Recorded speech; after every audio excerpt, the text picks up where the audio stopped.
Mga kapuso, dalawang suspect sa ilang insidente ng akyat bahay sa Quezon City ang inaresto ng mga pulis. Itinanggi naman ang dalawang suspect na may kinalaman sila sa krimen.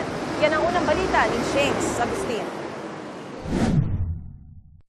Tumatawid sa kalsada ang dalawang lalaki ng matsyempon sila ng mga pulis na nagsasagawa ng follow-up operation sa Novaliches, Quezon City. Ang isang lalaki kita na biglang tumakbo sa anggulong ito ng CCTV.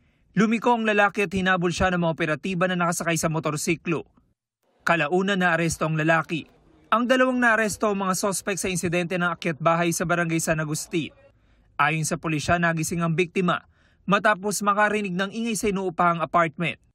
Nung na-check niya, nandun yung mga suspect. Then nung nakita yung, siyempre nagkitaan yung dalawa, tumakbo na agad-agad yung mga suspect. Bit-bit yung mini vault, then yung pouch na may laman ng pera at alahas.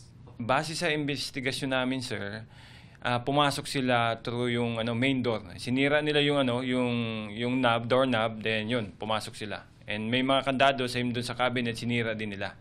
Kabilang sa mga natangay ng mga sospek ang 110,000 pesos na cash at 68,000 pesos na halaga ng mga alahas at relo. Ilan na lang sa mga itong na-recover ng mga otoridad. Sa investigasyon na pag-alaman na hindi ito ang unang beses na makukulong ang mga sospek. Yung isang suspect doon may kaso ng RA 9165 o yung illegal drugs.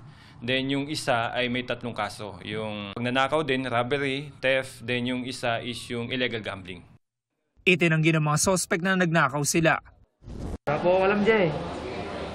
Pero ginawa niyo ba yun? Hindi po. No-comment po kami dyan. No-comment po kami. Ginawa niyo ba? Hindi po talaga. Sinampahan na ang dalawa ng mga reklamong robbery at resistance and disobedience to a person in authority. Ito ang unang balita.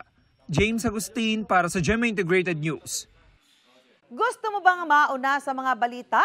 Mag-subscribe na sa GMA Integrated News sa YouTube at tumutok sa unang balita.